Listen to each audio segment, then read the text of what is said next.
오부 21. 그러나 거의 1년이 지나서야 돈 코를레오네는 마이클을 미국으로 밀입국시킬 수 있었다. 그동안 패밀리 전체가 적당한 계획을 세우기 위해 머리를 짜냈다. 심지어는 칼로리치의 의견까지 들었다.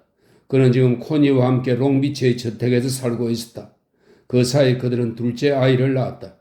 그러나 어떤 계획도 돈 코를레오네의 기대를 만족시키지 못했다.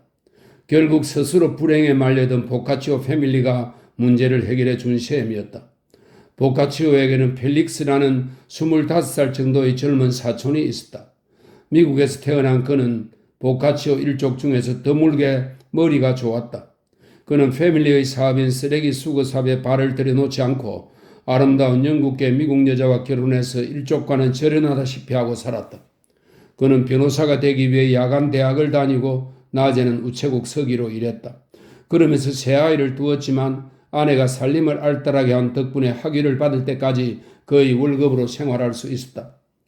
펠릭스 보카치오는 이제 다른 젊은이들과 마찬가지로 열심히 노력해서 학교를 마쳤고 직장 생활을 하면서 경력도 어느 정도 쌓았기 때문에 당연히 그에 대한 보상을 받고 생활 형편도 나아지리라고 생각했다. 그러나 현실은 그렇지 않았다. 자존심이 강한 펠릭스는 친척들의 도움을 거절했다. 그때 유명 법률회사에서 수습 경력도 쌓았고 배경도 든든한 어떤 변호사 친구가 펠릭스에게 사건을 알선해 주었다. 어떤 사기 사건을 법망을 교묘히 피해 합법화시켜주는 일이었다. 잘못하면 사기로 밝혀질 가능성은 별로 없어 보였기 때문에 펠릭스 보카치오는 기회를 잡았다고 쾌재를 불렀다. 법적인 기법을 사용한 사기는 대학에서도 배웠기 때문에 그리 비난받을 만한 일이 아니며 어떻게 보면 불법이 아닌 것처럼 생각되었다. 그 엉터리 같은 이야기를 간단하게 요약하면 이렇다.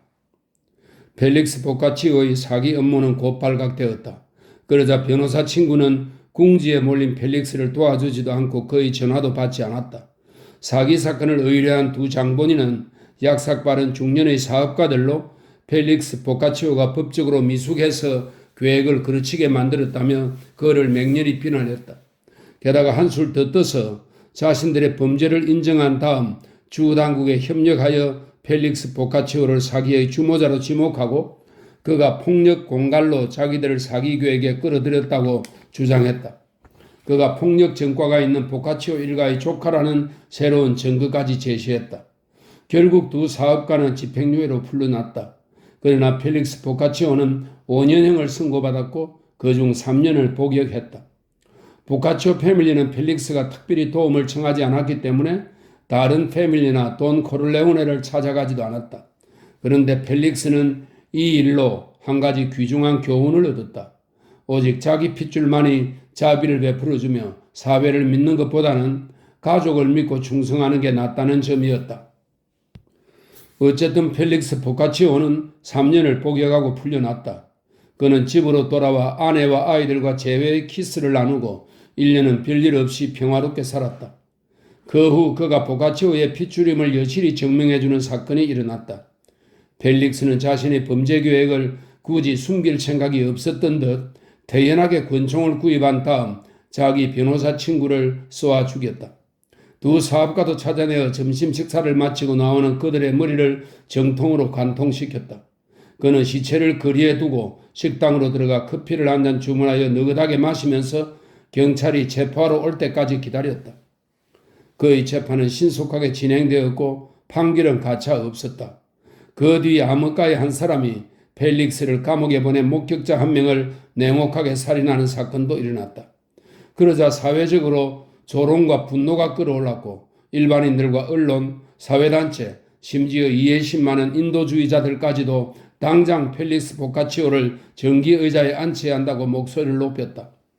주지사의 절친한 동료의 말에 따르면 아무리 주지사라고 해도 그 미친 개를 형무소에 방치해두는 것 외에는 더 이상 관용을 베풀 수 없었다고 했다. 물론 보카치오 일당은 상급 법원에 호소하기 위해 필요한 돈을 아낌없이 썼고 이제야 그를 자랑스러워하게 되었지만 판결이 어떻게 내려질지는 너무도 분명했다. 법률적인 헛헛소리로 기간을 조금 연장시킬 수 있을지는 몰라도 펠릭스 보카치오가 전기 의자에서 죽을 것은 뻔한 일이었다. 결국 보카치오 패밀리는 이 젊은이를 구출하기 위해 돈 코를레오네에게 도움을 요청했다. 그러나 돈 코를레오네는 헤이건으로부터 사건의 내용을 듣고 나서 단번에 거절했다. 그는 불가능한 일을 가능하게 해주는 마법사가 아니었다. 그런데 이튿날 돈 코를레오네는 헤이건을 자신의 집무실로 불러 사건의 자세한 내용을 검토하라고 지시했다. 헤이건이 검토를 마치자 돈 코를레오네는 보카치오 패밀리의 두목을 롱비치의 저택으로 불러들였다. 그 다음에 일어난 일은 천재 특유의 단순성을 보여주는 사례였다. 돈 코를레오네는 보카치오 일파의 두목에게 펠릭스 보카치오의 아내와 아이들을 위해 두둑한 연금을 대가로 지불하겠다고 제의했다. 이 돈은 즉시 보카치오 일파에게 건네졌다. 그리고 펠릭스는 솔로조와 메클리스키 서장을 자기가 살해했다는 자백을 했다. 업무를 완벽하게 수행하려면 해결해야 할 세부적인 문제들이 많았다. 우선 펠릭스 보카치오의 자백에 신빙성이 있어야 했다. 그러자면 그가 자백할 사건의 진상을 제대로 숙지시켜야 했다. 경찰서장이 마약과 관련되어 있다는 사실도 알려주었다. 그런 다음 루나 레스토랑의 웨이트를 찾아가 펠릭스 보카치오가 살인자와 동일 인물이라고 설득해야 했다. 펠릭스는 키가 더 작고 뚱뚱했기 때문에 하루아침에 진술을 바꾸는 데는 용기가 필요했다. 그러나 돈 코를레오네는 이 점에 주목했다. 사형수 펠릭스는 교육에 열성적이고 꼭 대학을 나와야 한다고 믿는 사람이었기 때문에 자기 아이들도 대학에 보내고 싶을 것이다. 그러니 아이들이 대학 교육을 받을 수 있을 정도의 돈은 지불해야 할 것이다. 한편 보카치오 일당에게는 살인자에게 관대한 처분을 바랄 수 없다는 점을 설득했다. 물론 새로운 자백으로 이미 확정되다시피 한 펠릭스의 운명은 완전히 돌이킬 수 없게 된 것이다. 모든 준비는 끝났다. 돈은 지불되었고 사형수와 접촉해서 완벽하게 각본도 꾸며놓았다. 마침내 계획이 실행되고 펠릭스의 자백은 모든 신문의 헤드라인을 장식했다. 대성공이었다. 그러나 신중한 돈 코를레오네는 넉 달 뒤 펠릭스 보카치오의 사형이 집행될 때까지 마음을 놓을 수 없었다.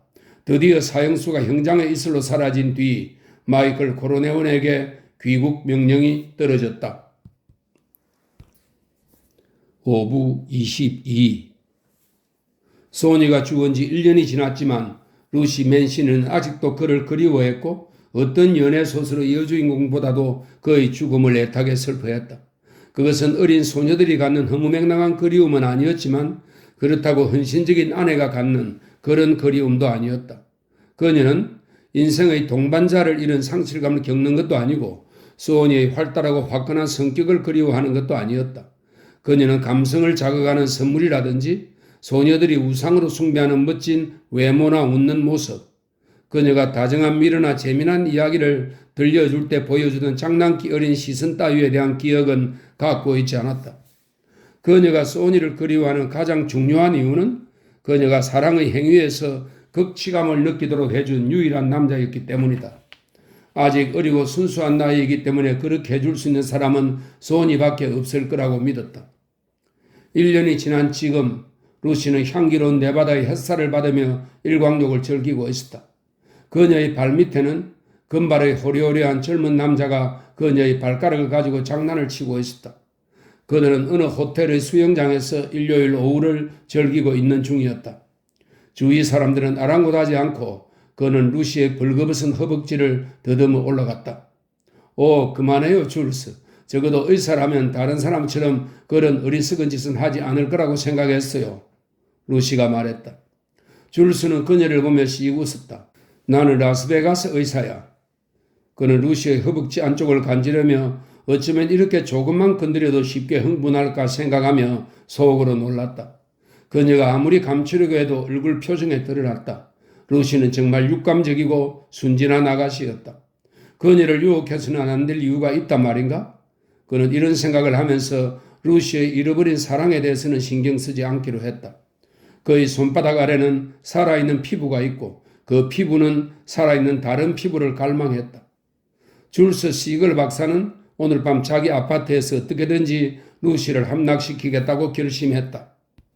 어떤 술책을 쓰지 않고 그녀를 정복하고 싶었지만 만일 술책을 써야 한다면 그것도 마다하지 않겠다고 생각했다.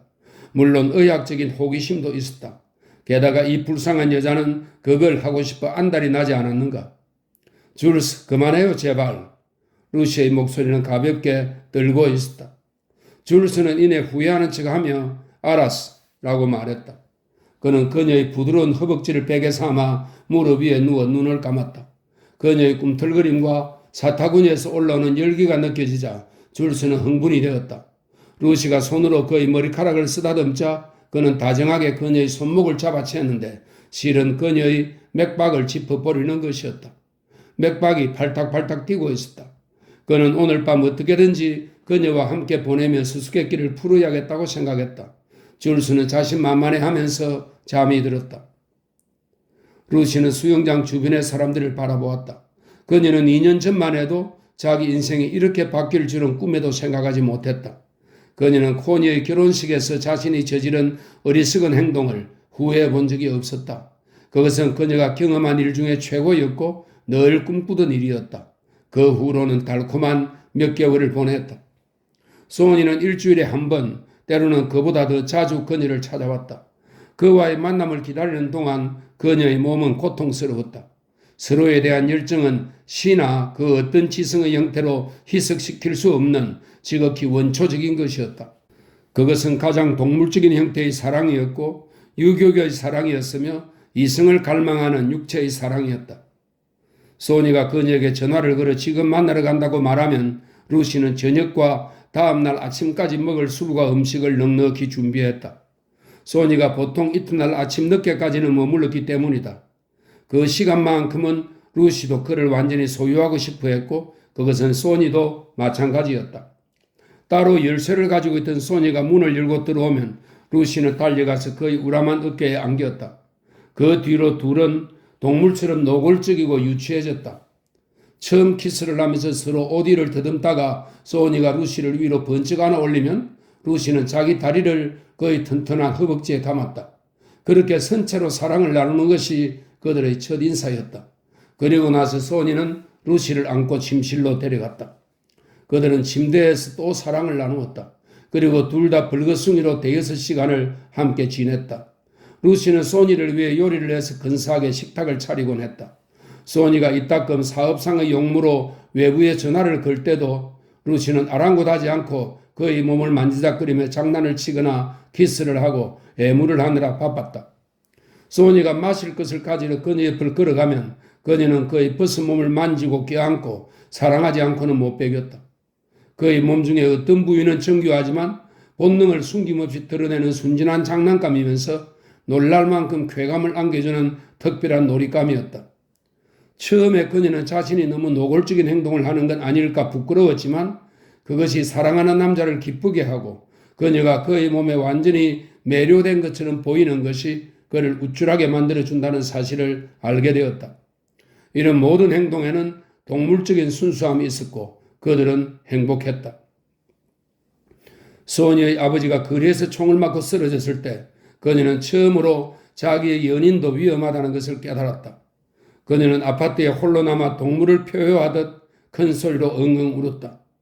소니가 거의 3주일 동안 그녀를 보러 오지 않았을 때는 수면제와 술에 의지하여 그리움의 고통을 참아냈다. 그 고통은 육체적인 고통이었고 정말로 몸이 쑤시기도 했다. 마침내 그가 찾아왔을 때 루시는 그의 몸에서 한시도 떨어지지 않으려고 했다. 그 후 소니는 살해당하기 전까지 적어도 일주일에 한 번은 찾아왔다. 루시는 신문을 통해 소니의 죽음을 알게 되었고 바로 그날 밤 다량의 수면제를 복용했다. 그러나 다행인지 불행인지 죽지는 않고 아파트 복도를 비틀거리며 돌아다니다 엘리베이터 앞에 쓰러져 있는 것이 발견되어 병원으로 옮겨졌다. 소니와 그녀의 관계는 널리 알려져 있지 않았기 때문에 그녀의 음독 사건은 타블로이드판 신문에 몇 줄밖에 실리지 않았다. 루시가 병원에 입원해 있는 동안 톰 헤이건이 병문안을 왔다. 톰 헤이건은 그녀를 위해 소니의 동생 프레디가 경영하는 라스베가스의 호텔에 일자리를 마련해 주겠다고 제의했다. 또 소니가 그녀를 위해 마련해 준 연금을 코를레오네 패밀리로부터 받게 될 거라고 일러주었다. 헤이건은 루시가 혹시 임신을 해서 자살하려 한 게 아닌지 물었고 그녀는 아니라고 대답했다. 그는 소니가 운명의 날에 그녀를 찾아왔거나 혹은 찾아오겠다가 전화를 했는지 꼬치꼬치해 물었다. 루시는 아니라고 대답했다. 그녀는 숨김없이 진실을 말했다. 그는 내가 유일하게 사랑한 사람이에요. 다른 사람은 누구도 사랑할 수 없을 거예요. 톰은 가볍게 미소를 지으면서도 놀란 듯이 보였다. 왜 믿지 못하세요? 당신이 어렸을 때 그분이 자기 집으로 당신을 데리고 들어갔던 게 아닌가요? 루시가 말했다. 그땐 지금과는 다른 사람이었죠. 소니는 자라면서 전혀 다른 사람이 되었어요. 헤이건이 말했다. 내게는 그러지 않았어요. 다른 사람에게는 그랬는지 모르지만 내게는 그러지 않았어요. 루시는 너무 힘이 없어서 소니가 얼마나 다정하고 부드러운 사람이었는지 자세히 설명하지 못했다. 소니는 그녀한테 한 번도 화를 내거나 심지어 짜증을 내거나 신경질을 부린 적도 없었다. 헤이건은 루시가 라스베가스로 떠날 수 있도록 모든 준비를 해주었다.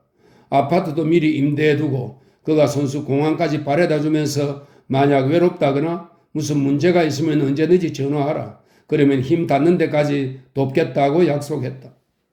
루시는 비행기에 탑승하기 직전 머뭇거리면서 물었다.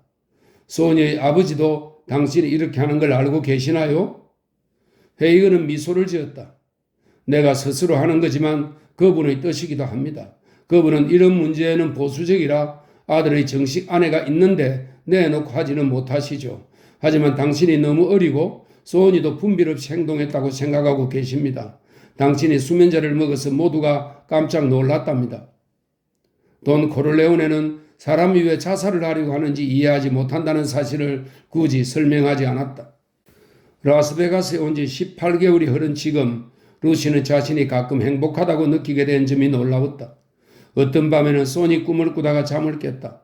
그럴 때면 새벽까지 잠들지 못하고 스스로 애무하면서 상상의 나래를 펼쳤다. 소니가 죽은 후로는 아직 다른 남자와 사귀지 않고 있었다. 그러나 라스베가스에서의 생활은 만족스러웠다.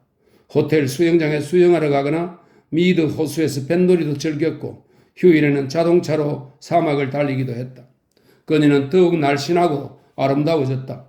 관능미는 여전했지만 촌스런 이탈리아 처녀티를 벗고 더욱 미국 처녀 같은 분위기가 풍겼다. 그녀는 호텔에서 리셉셔니스트와 같이 고객들을 직접 대하는 일을 맡았는데 프레디와는 별로 접촉할 기회가 없었다. 어쩌다 호텔에서 마주치면 잠깐 안부를 묻는 정도였다. 그녀는 프레디의 변화에 깜짝 놀랐다. 그는 옷차림도 세련되어졌고 여자들에게도 인기가 있었으며 호텔 도박장을 경영하는 데 진짜 재능이 있어 보였다. 그는 여느 카지노 주인들이 엄두도 내지 못하는 호텔 쪽 경영에도 참여하고 있었다. 프레디는 길고 무더운 여름 때문인지 왕성한 성생활 때문인지 살이 쭉 빠진 데다 헐리우드의 재단사들 덕분에 미끈한 바람둥이처럼 보였다. 6개월 후에 톰 헤이건은 루시가 잘 지내는지 보려고 왔다. 그녀는 자기 월급 외에 매달 $600를 수표로 지급받았다. 헤이건은 이 돈이 왜 모처에서 지급되는 것처럼 보여야 하는지 설명해 주었다. 그리고 대리인에게 전권을 위임하겠다는 서명을 해주고 그가 전달해 주는 것처럼 가장해야 한다고 했다. 그는 또 형식상 그녀가 일하는 호텔의 5대 주주의 한 명으로 등재될 거라고 알려주었다. 그러기 위해선 네바다 법이 요구하는 모든 법적인 절차를 통과해야 하지만 모든 것을 그녀를 대신해서 처리해 줄 것이기 때문에 그녀가 겪는 불편은 거의 없을 거라고 했다. 다만 이런 문제를 헤이건의 승낙 없이 다른 사람에게 상의하면 안 되었다. 그녀는 모든 방법으로 법적인 보호를 받게 될 것이며 매달 돈도 확실히 지급받게 될 것이다. 만일 관계당국이나 법 집행기관이 그녀에게 의문을 제기하면 간단히 변호사에게 상의하면 될 뿐 더 이상 귀찮은 일이 생기지 않을 것이라고 했다. 루시는 헤이건의 말에 동의했다. 그녀는 무슨 일이 진행되고 있는지 짐작했지만 자신이 어떻게 이용되고 있는지에 대해서는 더 이상 묻지 않았다. 어쨌든 자신에게 최고의 호의를 베풀어 주는 것만은 틀림없었다. 그러나 헤이건이 호텔 주변에서 일어나는 일을 단단히 감시하고 특히 프레디와 호텔의 대주주이자 호텔을 경영하는 프레디의 보스를 주시해서 보라고 하자 루시는 발끈하며 그에게 물었다. 아니 헤이건 씨, 그럼 저에게 프레디를 감시하라는 거예요? 헤이건은 웃으면서 변명했다. 아버지가 프레디를 걱정하고 있어요. 프레드가 요즘 모 그린 씨와 급격히 친해졌는데 혹시 그 때문에 문제를 일으키지는 않을까 해서요. 헤이건은 돈 코르레오네가 자기 아들에게 천국을 선사하고 더 큰 사회 발판을 마련하기 위해 라스베가스의 사막 위에 호텔을 지었다는 설명까지는 하지 않았다. 줄서 시글이라는 의사가 호텔 의무실 의사로 오게 된 것은 헤이건과의 면담이 있고 얼마 지나지 않았었다. 그는 호리호리한 몸에 매력적인 외모를 가졌지만 루시가 보기에는 의사라고 하기에는 너무 어설퍼 보였다. 그를 만나게 된 것은 발뚝에 생긴 혹 때문이었다. 그녀는 며칠 전부터 이것 때문에 걱정하다가 어느 날 아침 호텔 의무실을 찾았다. 대기실에서는 합창단에 소속되어 있는 2명의 쇼걸이 잡담을 하고 있었다. 그들은 루시가 부러워하는 풍성한 금발에 복숭아처럼 발그스레한 피부 빛깔을 가진 미인들이었다. 루시의 눈에는 천사처럼 보였다. 그 중에 한 아가씨는 내가 또다시 마약을 먹게 된다면 무용을 포기할 거야. 맹세해. 라고 말했다. 줄서 시글 박사가 진료실 문을 열고 한 아가씨에게 들어오라는 손짓을 했을 때 루시는 자기의 아픈 부위가 은밀한 곳이고 상태가 심각했다면 그냥 나가버렸을지도 모른다. 줄서 시글 박사는 헐렁한 바지에 단추를 두서너 풀어헤 친 셔츠 차림이었다. 뿔테 안경과 조용한 인상이 그나마 의사의 이미지에 가까웠지만 전체적인 인상은 소탈하기 거지없었다. 보수적이고 순진한 사람들이 그렇듯 루시도 의사와 소탈함은 어쩐지 어울리지 않게 느껴졌다. 그러나 진료실에 들어간 루시는 의사로서 확신을 주는 그의 태도에 모든 걱정을 떨쳐버릴 수 있었다. 그는 자신만만한 의조로 말하면서도 별로 무뚝뚝하지 않았고 충분한 시간을 들여 성의 있게 진료했다. 루시가 무슨 혹이냐고 묻자 그는 아주 흔한 섬유종으로 악성은 아니니 너무 걱정할 필요는 없다고 자상하게 설명해 주었다. 그는 두꺼운 의학 서적을 꺼낸 다음 팔을 뻗어보라고 했다. 루시는 팔을 내밀었다. 그는 처음으로 웃어 보이면서 지금부터 당신의 수술비를 절약해 주기 위해 이 책으로 당신의 팔을 내려칠 겁니다. 그러면 혹이 평평해질 겁니다. 나중에라도 혹이 다시 튀어나와서 제거 수술을 받아야 한다면 그때 수술비를 내고 붕대를 감도록 하지요. 어때요? 라고 말했다. 루시는 그를 보며 미소를 지었다. 웬일인지 루시는 그에게 절대적인 신뢰가 갔다. 좋아요. 루시는 이렇게 말했다. 그가 두꺼운 의학서적으로 루시의 팔을 내려치자 그녀는 비명을 질렀다. 혹은 거의 납작해졌다. 그렇게 아파요? 그가 물었다. 아니요. 루시는 그가 자신의 진료 기록표에 무엇라고 적은 것을 보았다. 이제 다 된 건가요? 그는 루시를 더 이상 쳐다보지도 않고 고개를 끄덕였다. 그녀는 진료실을 나왔다. 일주일 후 줄서 시그는 커피숍 카운터에 앉아있는 루시를 발견하고는 그녀 옆에 다가왔다. 팔은 어때요? 그가 물었다. 루시는 그를 보면서 괜찮아요. 보기보단 돌팔이 의사는 아니신가 봐요? 라고 말했다. 그는 루시를 보며 씩 웃었다. 내가 얼마나 돌팔인지 모르시는군요. 하긴 나도 당신이 그렇게 부자인지 몰랐으니까. 베이거스 선지 최근 후에 발표된 대주주 명단을 보니 루시 맨시니 양이 올라있더군요. 그 정도만 갖고 있으면 나도 부자가 되었을 텐데. 루시는 문득 헤이건의 경고가 생각나서 아무런 대꾸를 하지 않았다. 줄서 시글은 다시 씩 웃으며 말했다. 걱정 말아요. 나도 다 알아요. 당신은 명의만 빌려준 거죠? 여기 라스베가스에는 그런 사람들이 많아요.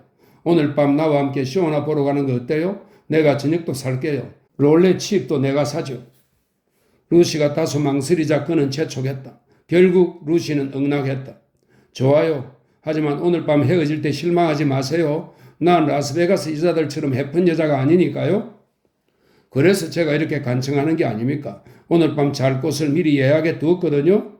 그가 장난스럽게 말했다. 루시는 그를 보고 웃으며 너무 노골적인 거 아니에요? 라고 말했다. 그는 고개를 저었다.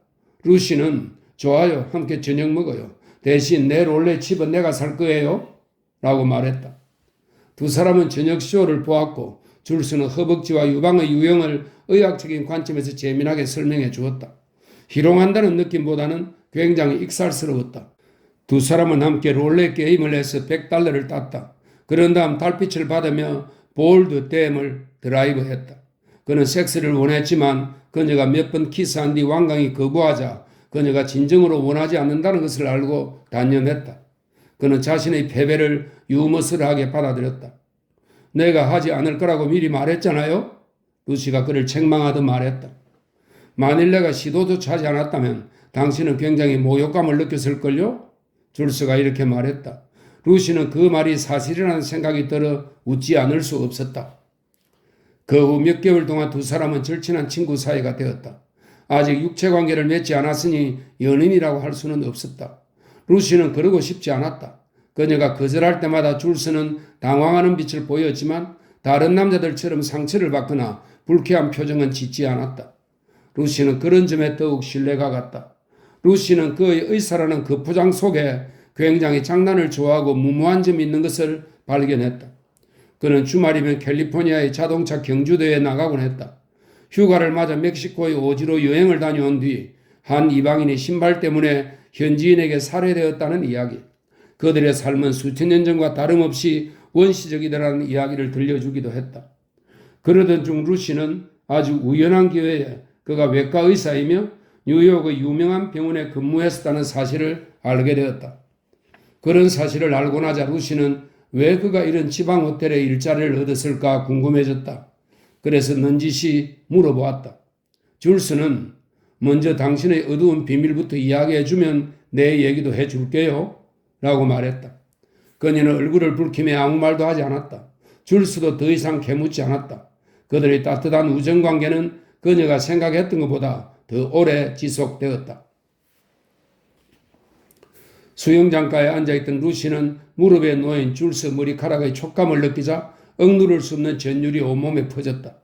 아랫배가 묵직해지면서 자신도 모르게 손가락으로 그의 목덜미를 관능적으로 쓰다듬었다.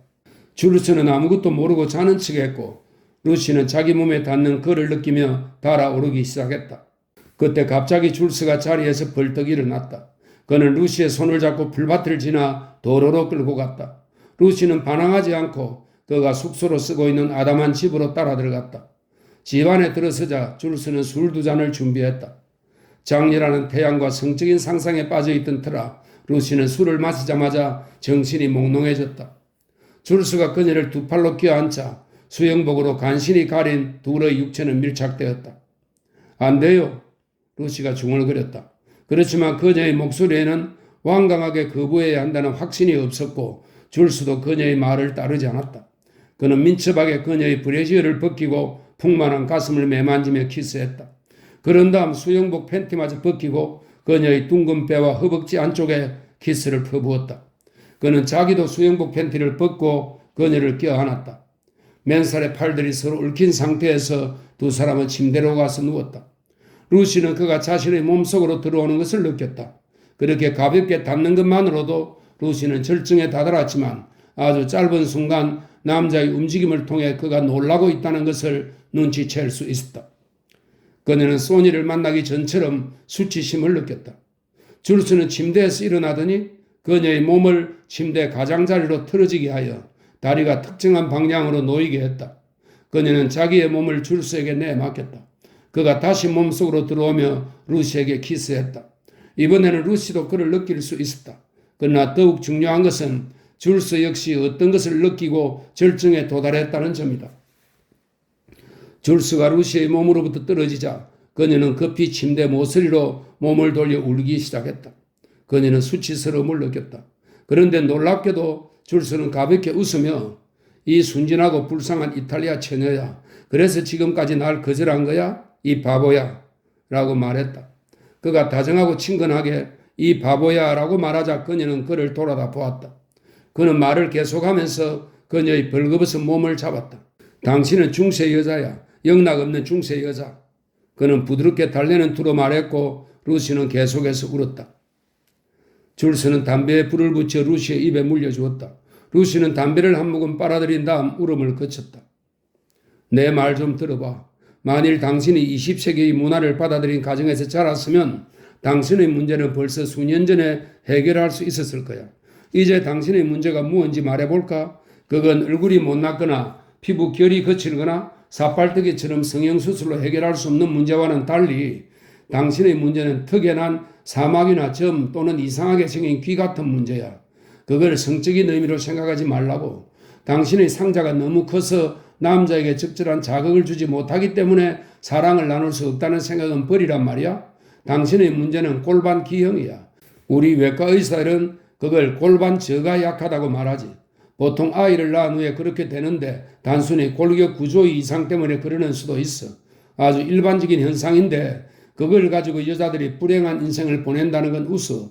간단한 수술로 교정할 수 있는데 말이야. 어떤 여자는 그것 때문에 자살도 한다고. 하지만 당신은 너무나 아름다워서 설마 그럴 줄은 몰랐어. 그저 심리적인 거라고 생각했지. 당신과 소니 얘기는 자주 들었으니까. 하지만 당신 몸을 더 자세히 조사하고 어떤 치료를 해야 하는지 정확히 알아야겠어. 자, 이제 가서 샤워하고 와. 루시는 욕실로 가서 샤워를 했다. 루시가 몇 번이고 하지 않겠다고 했지만 줄스는 참을성 있게 그녀를 설득하여 침대 위에 눕힌 다음 다리를 벌리게 했다. 그는 아파트에 있는 왕진용 가방을 열었다. 그는 또 침대 옆에 있는 작은 유리 탁자에 몇 가지 다른 기구들도 올려놓았다. 그는 완전한 의사가 되어 자신의 손가락을 그녀의 몸속에 넣고 이곳저곳 살펴보았다. 그가 그녀의 배꼽에 키스하면서 이런 일이 이렇게 즐겁긴 처음이야 라고 말할 때 루시는 모욕감을 느꼈다. 줄스는 루시를 툭툭 치더니 손가락을 직장 쪽으로 쑥 밀어넣고 빙글빙글 돌리고 꾹꾹 눌러보기도 했다. 그러면서 다른 한 손으로는 그녀의 목을 부드럽게 쓰다듬어 줬다. 그는 진찰을 마치고 나서 그녀를 이렇게 앉히더니 입술에 부드럽게 키스했다. 좋았어. 이제 내가 당신의 그곳에 새로운 길을 만들어 주겠어. 그런 다음 내가 직접 시험해 볼 거야. 순전히 치료를 위해서야. 어쩌면 공식적인 의학 잡지에 논문을 발표할 수 있을지도 모르지. 루시는 그가 그녀를 진심으로 배려하는 데다 이처럼 유머를 섞어 말하는 바람에 수치심과 당황스러움을 극복했다. 그는 심지어 의학 서적을 꺼내 그녀와 같은 사례를 보여주며 의학적으로 교정하는 방법도 자상하게 설명해 주었다. 그녀는 자신도 모르게 진지하게 경청했다. 교정해주면 건강에도 좋아. 당신이 제대로 치료받지 않으면 생식기에도 큰 문제를 일으킬 수 있거든. 수술로 교정하지 않으면 그 조직이 점점 약해져. 그놈의 수치심이 뭔지 고상한 척하는 여자들은 의사의 진찰도 수술도 받고 해야 하는데 무조건 숨긴다니까. 그것 때문에 고민하는 여자들이 무척 많아. 제발 그만 좀 해요. 루시가 말했다. 줄스는 루시가 아직도 자신의 은밀한 부위의 결점을 부끄러워한다는 것을 알 수 있었다. 의사로서 수련을 쌓은 자신이 보기에는 굉장히 어리석게 보였지만 다정다감한 줄스는 그녀의 수치심을 이해할 수 있었다. 그는 루시의 기분을 풀어주기 위해 어색한 분위기를 깨기로 했다. 알았어. 당신의 비밀을 알았으니 이제 내 얘기를 해주지. 당신은 동부에서 가장 젊고 우수한 외과 의사가 왜 이런 시골에서 일하는지 궁금해했지? 그는 마치 자신에 대한 신문기사를 읽어내리듯 이야기를 시작했다. 사실 난 낙태 전문 의사야. 그것도 의학의 한 분야이니 부끄러울 건 없지만 내가 운이 없게 걸려든 거야. 내게는 수련의 시절을 함께 보낸 케네디라는 의사 친구가 있었어. 진짜 화끈한 친구인데 나를 도와주겠다고 하더군. 나는 그 친구가 코를레오네 패밀리를 도와준 적이 있다는 것을 알고 톰 헤이건에게 청탁을 하려는 거구나 생각했지. 역시 그는 헤이건에게 도움을 청했어. 그리고 나에 대한 고소는 취하됐지. 그런데 의학협회와 동부의 의료연합회에서 나를 블랙리스트에 올려놓은 거야. 취직을 못하고 있는데 코를레오네 패밀리에서 이곳에 일자리를 마련해 준 거야. 난 지금 대만족이야. 또 해야 할 일도 있고. 여기 있는 쇼걸들은 툭하면 임신을 하거든. 낙태를 시키는 건 세상에서 가장 쉬운 일 중에 하나야. 그들은 임신을 확인하자마자 내게 찾아오지. 나는 여자들이 프라이팬 끌어내듯이 그걸 숟가락 모양의 기구로 끌어내지. 그런데 프레디 코를레오네는 정말 강적이야. 내가 여기 온 후로 그 녀석이 임신시킨 여자들만 해도 15명이야. 섹스에 관한 도사라서 나도 그에게 상담 좀 받아야겠어. 성병 치료도 3번 받았는데 그중에 한 번은 매독이었어. 프레디는 얼마나 강심장인지 안장도 없이 말을 타는 사람이야. 줄스는 말을 멈추었다. 그는 일부러 한 번도 써보지 않은 음란한 표현들을 사용했다. 그는 루시에게 다른 사람들, 즉 그녀가 알고 있는 사람들이나 다소 어려워하는 프레디 코를레오네 같은 사람도 수치스러운 비밀을 갖고 있다는 것을 알려주고 싶었다. 당신 몸속에 고무줄이 있는데 그게 탄력을 잃고 느슨해졌다고 생각해봐. 그 고무줄을 일부 잘라내면 더 팽팽해지고 조임이 좋아지는 것과 같은 이치야? 생각해 보겠어요. 루시는 이렇게 말했지만 줄스를 믿고 모든 걸 이겨내겠다고 다짐했다. 이때 문득 다른 생각이 떠올랐다. 그런데 비용은 얼마나 들죠? 줄스가 이마살을 찌푸렸다. 내겐 그런 수술 도구가 없어. 난 그 분야를 전공하지 않았거든. 로스앤젤레스에 있는 내 친구가 그 분야의 명의인데 최고의 병원에서 근무하고 있지. 네로라 하는 영화 배우들도 모두 그 친구의 손길을 거쳤지. 얼굴 뜯어고치고 가슴 확대하는 것만이 성생활의 정답이 아니란 걸 알고 있거든. 사실 그 친구도 내 도움을 받은 적이 있어서 비용은 받지 않을 거야.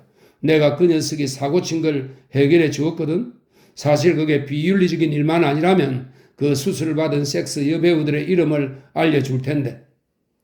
루시는 즉시 호기심을 보였다. 자, 말해봐요, 어서. 그것은 최고의 가십거리였다. 줄수는 그녀에게 수치심을 주지 않으면서도 연예계 뒷이야기를 듣고 싶어하는 여자들 특유의 심리를 그대로 드러내게 해주었다. 나와 저녁을 먹고 함께 밤을 보내면 말해주지. 당신의 어리석음을 깨우쳐 주느라 아까운 시간을 너무 많이 써버렸어. 줄스가 말했다. 루시는 그의 친절한 마음에 깊은 애정을 느꼈다. 나랑 자는 건 안 돼요. 지금 이대로의 나와는 즐길 수가 없잖아요. 줄스는 웃음을 터뜨렸다. 이 바보야. 당신은 정말 바보야. 섹스에도 여러 가지 방법이 있다는 소리 못 들어봤어? 옛날 사람들일수록 다 개화되었다고. 당신 정말 그렇게 순진한 거야? 아, 그거? 그녀가 말했다. 아, 그거? 줄스는 루시의 말을 흉내냈다. 고상한 여자들은 그걸 하지 않지. 남자다운 남자들도 마찬가지고. 심지어 1948년인 지금도 말이야. 언제 라스베가스에 있는 그 작은 노부인 집에 데려가 줄게. 그녀는 1880년 황야의 서부시대 때 한 유명한 깔보집의 새끼 마담을 하던 여자라고 하더군. 그런데 그 아줌마가 옛날 이야기를 좋아하지. 그런데 그녀가 내게 무슨 얘기를 해줬는지 알아? 서부의 사나이 이야기야. 남자답고 명사수이고 카우보이였던 그들은 언제나 매춘부들에게 프랑스식. 우리 의사들은 그걸 펠리치오라고 부르는데 그걸 요구한다는 거야. 당신이 말한 아 그것 말이야. 소니 와도 아 그것 해봤나? 루시는 처음으로 줄스를 놀라게 만들었다. 그녀는 줄스를 돌아다보며 모나리자 같은 미소를 지었다. 그는 그때 문득 이로써 수세기에 걸쳐 내려온 수수께끼가 풀리는 게 아닐까 하는 생각이 스쳤다. 루시는 조용히 말했다. 소니하고는 뭐든지 다 해봤어요. 루시가 그런 문제를 다른 사람에게 인정하기는 이번이 처음이었다. 2주일 후 줄스 시글은 로스앤젤레스의 한 병원 수술실에 서서 친구인 프레드릭 켈러 박사의 수술 광경을 지켜보았다.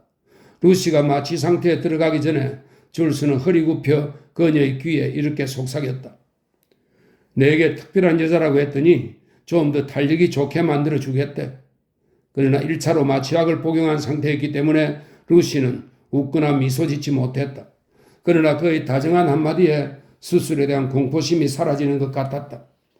켈러 박사는 고래 같은 수영장을 적당한 크기로 줄일 수 있다는 자신감을 갖고 메스를 댔다. 골반 저부를 강화하는 수술은 두 가지 목적을 갖고 실시했다. 골반을 지지하는 늘어진 근육 조직을 잘라내어 위로 당겨주는 것이다. 그런 다음 골반 저에서도 가장 약한 질구를 시골국 밑으로 잡아당겨서 위에서 곧장 압력을 가할 때도 편안함을 느끼게 해주는 것이다. 늘어진 골반 근육을 교정하는 것은 질교정술이라고 했다. 질벽을 꿰매는 수술을 질봉합술이라고 불렀다. 켈러 박사는 조심스럽게 수술을 했다. 이때 너무 깊이 절개를 하면 직장을 건드릴 위험이 있었다. 줄스는 X선 검사와 여러 시험을 거쳐 주시는 것이 까다롭지 않은 경우라고 알고 있었다. 외과 수술에서 항시 있을 수 있는 실수만 하지 않으면 잘못될 가능성은 거의 없었다. 켈러는 T자 겸자로 질근육을 활짝 벌려 항문근육과 근막이 드러나게 했다. 그리고는 거즈로 감싼 손가락을 늘어진 연결 조직 쪽으로 쑥 넣었다. 줄스는 혈관이 보이는 질벽을 주시했다. 자칫하면 직장을 손상시킬 위험이 있었기 때문이다. 그러나 노련한 켈러는 역시 그 방면의 전문가였다. 그는 목수가 뚝딱 못질해서 기둥을 세우듯 쉽게 새로운 성기를 만들어냈다. 켈러는 느슨한 질벽을 잘라낸 다음 매끄럽게 봉합했다. 켈러는 처음에 손가락 3개가 들어갈 정도로 만들려고 하다가 2개로 바꾸었다. 그는 손가락 2개를 넣은 다음 줄스를 쳐다보았다. 그 정도면 적당하냐고 묻는 것으로 생각한 줄스는 푸른 눈동자를 깜박였다. 그리고 나서 켈러는 얼른 봉합으로 들어갔다. 이제 모든 게 끝이 났다. 그들은 루시를 회복실로 옮겼고 줄스는 켈러에게 수술 결과에 대해 물어보았다. 켈러는 수술이 아주 잘 되어서 만족스러운 듯 쾌활하게 말했다. 부작용은 전혀 없을 거네. 그 안에 다른 문제도 없고 비교적 단순한 경우야. 이런 사례에선 드물게 건강 상태도 좋고 이제 그 아가씨는 최고의 명기를 갖게 될 것이야. 자네가 부럽구만. 물론 한동안 기다려야겠지만 자네는 틀림없이 내 작품이 마음에 들 걸세. 하하, 자네야말로 정말 피그말리온. 피그말리온은 그리스 신화에서 자기가 조각한 처녀상을 사랑하게 된 조각가입니다. 피그말리온이군. 정말 대단한 솜씨야. 줄스가 웃으면서 말했다. 자네의 낙태술이나 이거나 모두 어린애들 장난이야. 만약 사회가 제대로 굴러간다면 자네나 나와 같이 실력 있는 사람들은 중요한 일을 하고 이런 일은 조수한테 맡겨도 될 텐데. 그건 그렇고 다음 주에 아가씨 하나를 보내겠네. 아주 예쁜 아가씨지. 그럼 오늘 일로 해서 자네와 나의 계산은 끝난 거네. 줄수는 그의 손을 잡고 악수했다. 고맙네. 언제 한번 오게. 내가 근사하게 대접하겠네. 켈러는 묘한 미소를 지었다. 난 매일 도박을 해. 자네가 사용하는 룰렛 휠이나 크랩 테이블 같은 건 필요 없어. 그냥 운만 가지고 부딪혀 보는 거지. 그건 그렇고 자네는 언제까지 거기서 썩을 건가? 한 2, 3년만 지나도 어려운 수술은 잊어버리게 되네. 시대를 따라가지 못하게 된단 말일세? 줄수는 그의 말이 비난이 아니라 진심으로 걱정해 주는 거라고 생각했다. 그러나 어쨌든 그 말을 듣고 나니 마음이 편치 않았다. 루시가 회복실에서 나오려면 12시간이나 남았기 때문에 그는 시내로 나가 술을 마셨다. 기분 좋게 취기가 오르자 그는 루시와 일이 잘 될 것 같은 안도감이 들었다. 다음날 아침 병원으로 루시를 만나러 온 줄스는 침대 곁에 서 있는 두 남자와 병실 곳곳에 꼬여진 꽃들을 보고 깜짝 놀랐다. 루시는 베개를 등에 괴고 일어나 앉아 있었고 얼굴이 환하게 빛나고 있었다. 줄스는 루시의 집안이 파산한 데다 수술이 잘못되지 않는 한 가족에게는 알리지 않겠다고 그녀가 말했기 때문에 뜻밖의 사람들을 보고 놀란 것이다. 물론 두 사람 모두 휴가를 내야 했기 때문에 프레디 코를레오네는 그녀가 가벼운 수술을 받기 위해 병원에 입원할 거라고 말해 놓았다. 그러자 프레디는 루시의 병원비를 호텔에서 지불하겠다고 했다. 루시는 두 사람을 소개했고 줄스는 단번에 그중 한 사람을 알아봤다. 유명한 조니 폰테인이었다. 다른 한 사람은 건장한 체격이 다소 오만해 보이는 이탈리아 남자로 니노 발렌티라고 소개했다. 그들은 줄스와 악수를 나누고 난 뒤에 더 이상 그에게는 관심을 보이지 않았다. 그들은 예전에 뉴욕에 살았을 때 이웃집 사람들 이야기라든지 줄스가 경험해보지 못한 사람들과 사건들을 농담조로 이야기했다. 나중에 들르지 어차피 켈러 박사를 만날 일이 있거든. 줄스가 루시에게 말했다. 그러자 조니 폰테인은 매력적인 얼굴을 돌려 줄스를 바라보면서 여보게 젊은 친구, 우린 이제 가봐야 하니까 루시 좀 잘 돌봐주시오. 부탁하오. 라고 말했다. 줄스는 폰테인의 쉰 목소리를 듣고 그가 1년 이상 대중들 앞에서 노래를 부르지 않았으며 아카데미상을 수상했다는 사실이 불현듯 떠올랐다. 사람의 목소리가 저렇게 뒤늦게 바뀌었는데도 언론에서는 쉬쉬하고 사람들에게도 비밀로 할 수 있는 것일까? 연예계 뒷소식에 관심이 많은 줄스는 조니 폰테인의 문제를 진단해 볼 요량으로 그의 목소리에 귀를 기울였다. 단순히 스트레스 때문일 수도 있고 음주나 흡연 또는 방탕한 생활 때문일 수도 있다. 어쨌든 음색이 거칠어져서 다시는 저음의 부드러운 노래는 부르지 못할 것 같았다. 감기에 걸리셨나 봐요? 줄스가 조니 폰테인에게 말했다. 폰테인은 공손하게 피곤해서 그렇죠. 어젯밤 노래를 불렀거든요. 내 목소리가 변했다는 사실을 인정할 수가 없어요. 나이는 속이지 못하나 봅니다. 조니 폰테인은 줄스를 보며 선웃음을 지었다. 의사한테 보이셨나요? 제가 보기에는 충분히 고칠 수 있을 것 같은데? 줄스는 무심코 말했다. 폰테인은 더 이상 매력적인 얼굴이 아니었다. 그는 줄스를 오랫동안 차갑게 노려봤다. 2년쯤 전에 한번 의사를 찾아갔던 적이 있죠. 아주 유명한 의사였소. 캘리포니아에서 최고의 의사라고 추천받았는데 나보고 푹 쉬라고 하더군요. 아무 이상이 없고 나이가 먹으면 다 그렇답디다. 사람의 목소리는 나이가 들면 변하는 게 아니오. 폰테인은 이렇게 말하고 나서 줄스를 무시하고 루시에게만 관심을 보였다.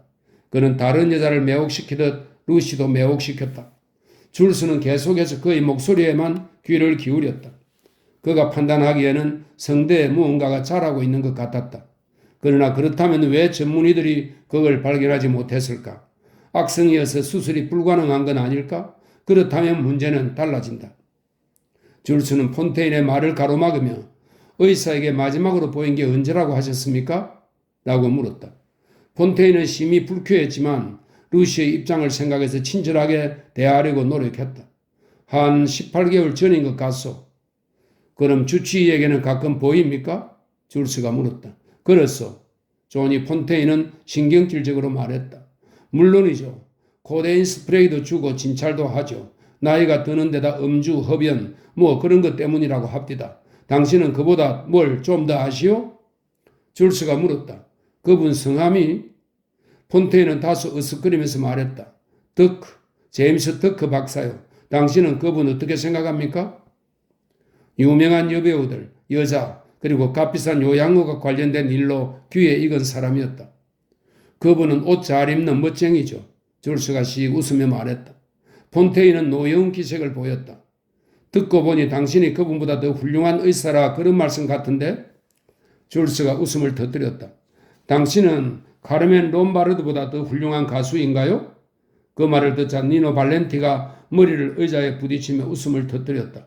그 농담은 별로 적절하지 않았다. 너틀 웃음을 터뜨리는 니노에게서 술 냄새가 풍겼다. 이른 아침인데도 니노 발렌티는 반쯤 취해 있었다. 폰테인은 자기 친구를 보고 씩 웃었다. 이봐, 저 친구가 아니라 내 농담에 웃는 거지? 그러는 동안 루시는 줄스에게 손을 뻗어 침대 옆으로 끌어당겼다. 이 사람은 건달처럼 보이지만 유능한 외과 의사예요. 이 사람이 특허 박사보다 자기가 낫다고 말하면 정말 그런 거예요. 이 사람 얘기를 들어봐요, 조니. 이때 간호사가 들어오더니 그들에게 그만 나가달라고 했다. 레지던트가 회진을 돌 시간인데 환자 혼자 있어야 한다고 했다. 조니 폰테인과 니노 발렌티가 루시에게 키스하자 그녀는 입술이 아닌 뺨을 내밀었다. 그들은 예상한 일이었지만 그 모습을 본 줄스는 기분이 좋아졌다. 루시는 줄스의 입술에 키스하며 이따 오후에 다시 와줘요 라고 속삭였다. 그는 고개를 끄덕였다. 병원 복도에서 니노 발렌티가 줄스에게 물었다. 무슨 수술을 받았습니까? 심각한 병인가요? 줄스는 고개를 저었다. 흔한 부인과 질환이죠. 제 말을 믿으세요. 전 당신들보다 더 염려하고 있으니까요. 그 아가씨와 결혼할 생각입니다. 그들은 유심히 줄스를 쳐다봤다. 줄스가 물었다. 루시가 입원했다는 걸 어떻게 아셨습니까? 브래드가 전화해서 한번 찾아가 보라고 하더군요. 우린 어릴 때 한 동네에서 자랐습니다. 루시가 브래드 여동생이 결혼할 때 들러리를 썼죠. 폰테인이 말했다. 아하! 줄스는 자신이 모든 상황을 알고 있다는 것을 굳이 알리지 않았다. 그들이 루시와 소니의 일을 숨기려고 하는 것 같았기 때문이다. 그들과 복도를 걸어 내려오며 줄스는 폰테인에게 말을 건넸다. 저는 여기 의사이신 분으로 방문한 겁니다. 제가 당신의 목 좀 진찰해도 될까요? 폰테인은 고개를 저으며 나 바빠요 라고 말했다. 그러자 니노 발렌티가 말했다. 이래봬도 100만 달러짜리 목구멍입니다. 싸구려 의사들이 들여다보지 못하게 할걸요. 니노 발렌티가 줄스를 보며 씩 웃었다. 그는 분명 줄스의 편이었다. 줄스는 쾌활하게 말했다. 난 싸구려 의사가 아닙니다. 낙태죄로 걸리기 전까진 동부 지역에서는 네로라 하는 외과 의사에다 진단 전문의였습니다. 줄스가 이렇게 말하자 예상대로 그들은 진지하게 대하기 시작했다. 자신의 실수를 당당히 인정하는 줄스가 진실해 보였고 그의 능력에 대해 신뢰가 생긴 것이다. 먼저 발렌티가 반응을 보였다.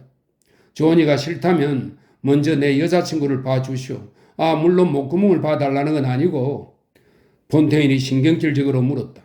얼마나 걸립니까? 10분이면 됩니다. 이 말은 거짓말이었다. 그러나 그는 거짓말의 효과를 잘 알고 있었다. 아주 긴급한 경우가 아니면 환자에게 진실을 말하는 것은 치료에 별로 도움이 되지 않았다. 좋소. 폰테인의 음성은 두려움으로 더 우울하고 거칠게 들렸다.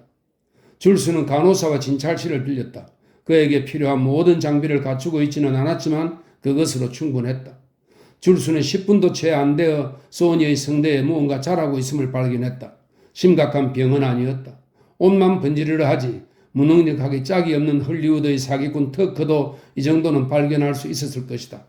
아마 의사 면허증도 없는 작가거나 만일 있다고 하더라도 빼앗아 버려야 할 것이다. 줄스는 이제 두 남자에게 관심을 두지 않았다. 그는 병원의 이비인후과 의사에게 전화를 걸었다. 그런 다음 회전 의자를 돌려 니노 발렌티에게 말했다. 오래 기다리셔야 할 것 같은데 먼저 가시죠. 폰테인은 도무지 못 믿겠다는 얼굴로 줄스를 노려보았다.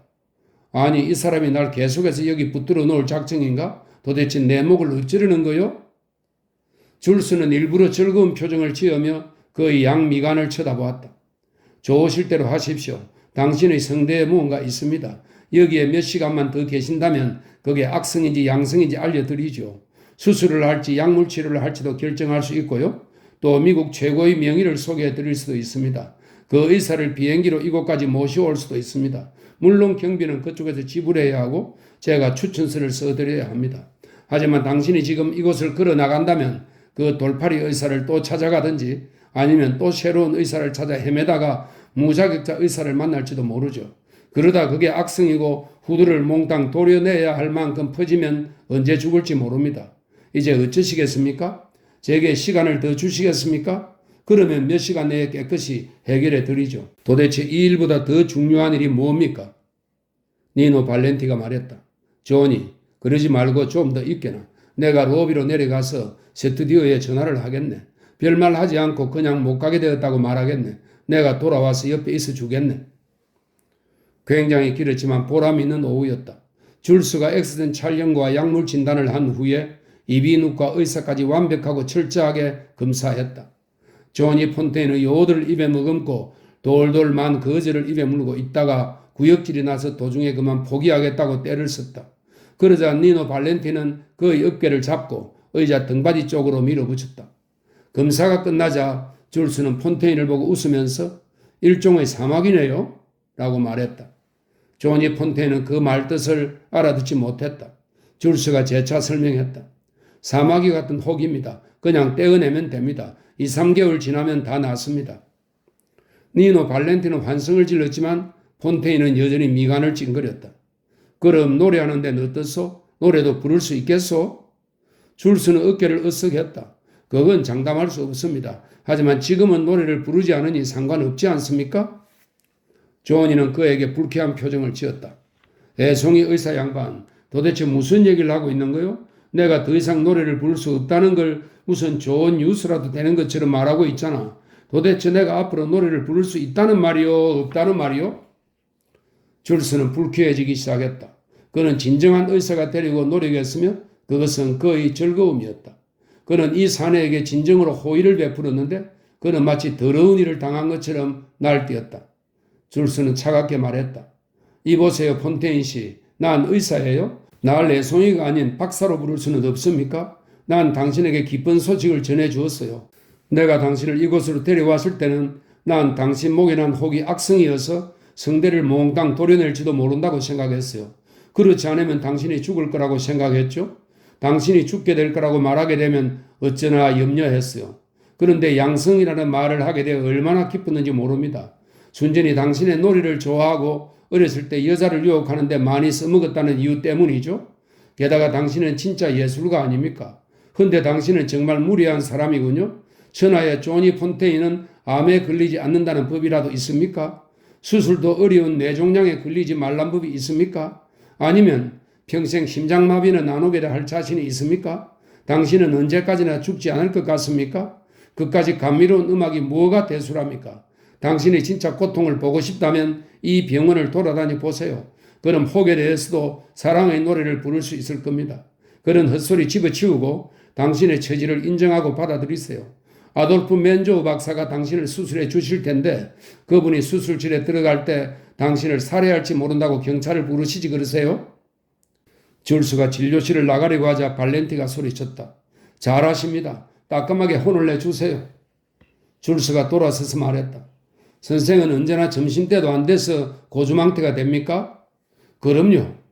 발렌티는 줄스를 보며 찡긋이 웃었다. 그 유머스러운 반응에 줄스는 의도했던 것보다 더 부드럽게 말했다. 계속해서 이대로 가다간 5년 안에 죽을 각오를 하셔야 할걸요? 니노 발렌티는 춤추는 듯한 걸음걸이로 육중한 몸을 이끌고 그에게 다가왔다. 그는 두 팔로 줄스를 껴안았다. 그가 숨 쉴 때마다 술 냄새가 풍겨 나왔다. 5년이라고요? 그는 껄껄 웃으며 물었다. 그렇게 오래 갈까요? 수술을 받은 지 1개월 후 루시 맨시니는 라스베가스의 수영장가에 앉아서 한 손에는 칵테일 잔을 들고 다른 한 손으로는 무릎을 베고 누운 줄스의 머리를 쓰다듬고 있었다. 용기를 내려고 할 필요는 없어. 우리 방에도 샴페인이 있어. 줄스는 장난스럽게 말했다. 이렇게 빨리 해도 괜찮단 말이에요? 루시가 물었다.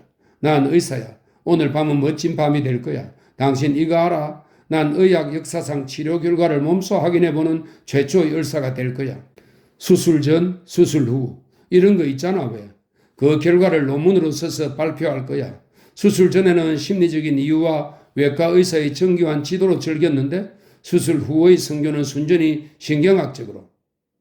줄스는 루시가 머리카락을 세게 잡아당기는 바람에 비명을 지르느라 여기서 말을 멈추었다. 루시는 그를 내려다보며 미소를 지었다. 만일 오늘 밤 만족하지 못하면 그건 순전히 당신 잘못이에요? 내 작업은 틀림없어. 기술적인 부분만 노련한 켈리에게 맡긴 것뿐이야. 자, 이제 가서 쉬자고. 앞으로 긴긴 밤 조사를 해야 하니까. 그들이 집으로 돌아왔을 때 놀랍게도 근사한 저녁 식사와 샴페인 잔 그리고 커다란 다이아몬드 약혼 반지가 들어있는 보석 상자가 기다리고 있었다. 이게 내가 내 작업에 확신을 갖고 있다는 걸 말해주는 거야. 자, 그럼 한번 시험해 볼까? 줄스는 아주 부드럽고 다정했다. 루시는 처음에는 약간 두려워서 그가 닿자마자 몸을 움츠렸지만 이내 긴장이 풀어지고 예전에는 경험하지 못했던 열정이 솟아났다. 수술 후 처음으로 그걸 끝냈을 때 줄스는 어때? 내 작품이 좋았지? 라고 속삭였다. 루시도 네, 그래요. 라고 속삭였다. 두 사람은 웃으면서 또다시 사랑을 나누기 시작했다.